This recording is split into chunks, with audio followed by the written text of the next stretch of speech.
Hello, everyone. I'm Mary Kikikiti, Global Thought Leader at Kantar, and I'm delighted to be joined here today by Owen, who is the Marketing Performance and Planning Manager at TSB. Owen, welcome. Please tell me a little bit about you and about your role at TSB. Hi Mary, good to see you again. So I work in the planning and performance team at TSB.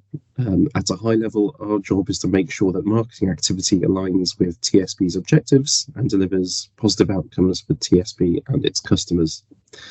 Day to day, this involves working with stakeholders on their marketing briefs, managing budgets and resource, campaign dashboarding, mining insights, and econometric modelling.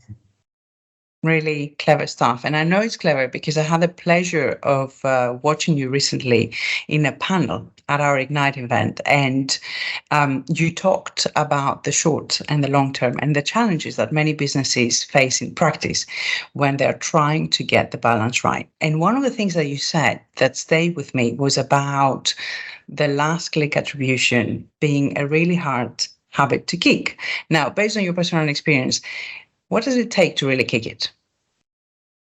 So for me, it's not a case of kicking out last touch attribution so much as kicking the habit of treating it as gospel. It's a really valuable tool at the end of the day for reporting on the instant effect of marketing activity. The problem is that it's everywhere and it undersells the effect of anything without a digital footprint, such as competitor activity. It also undersells the effect of anything like brand building, which has a much longer conversion window. So I think the first step is to have a cross-marketing framework or consensus on the advantages, limitations, and use cases for each of the different attribution methods available. Personally, I think this works best at the level of narrative, not just numbers.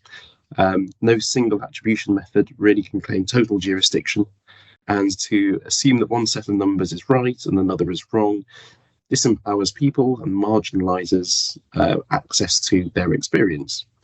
I don't know that the different attribution methods will ever talk to one another cleanly, but if they surface the right insights collectively to help with human decision making, then that's what counts. So I think collectively documenting that measurement framework, which involves all those different attribution methods, can help approach that challenge from a more objective place.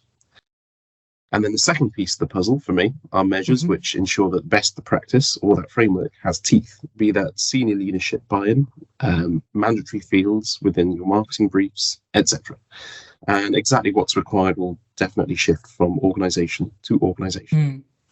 Of course, yes. And I know that at TSB, you've been using Blackwood 7, which is our unified measurement and optimization platform to look at the best way of delivering on long-term commercial ambitions. So you've been using econometrics to fuel your hunt for a balance between sales now, future demand, and overall profitability. Can you give an example where the data has given you the confidence that you needed, that you're actually measuring the short and the long term in an integrated way? Yeah, so we know from statistical experiments that media mixes which are optimized to build our brand generate the most return on investment over a longer period of time. And we do this by looking at A, the immediate effect of media on sales, so that's your short-term effect. And then we also look at B, the uplift of media on brand, and C, crucially, sales that result indirectly from this uplift on brand, both immediately and in the incoming months. And that's the long-term effect on sales. So there's your short and your long. We recently applied this methodology to a recent campaign, and it showed really pleasingly that although there was a spike in media-driven sales effects around the time of the campaign, there followed a very long tail of sales effects driven by the effect of the campaign on the brand. The great thing is that this long tail appears not to have stopped yet, and although it has its origins in media spend at a given point of time, we're not continually topping up this long tail of brand-driven sales effects. They're just rolling on by themselves.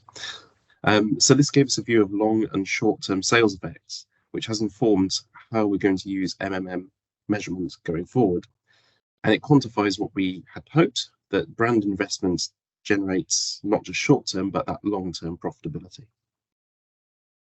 Wonderful. You'll find more information about this dilemma between performance marketing and brand building in our Modern Marketing Dilemmas guide that you can download here. Owain, it was a pleasure to speak to you and invaluable to hear your practical solutions to the industry's effectiveness dilemmas. Thank you so much. Bye. Bye.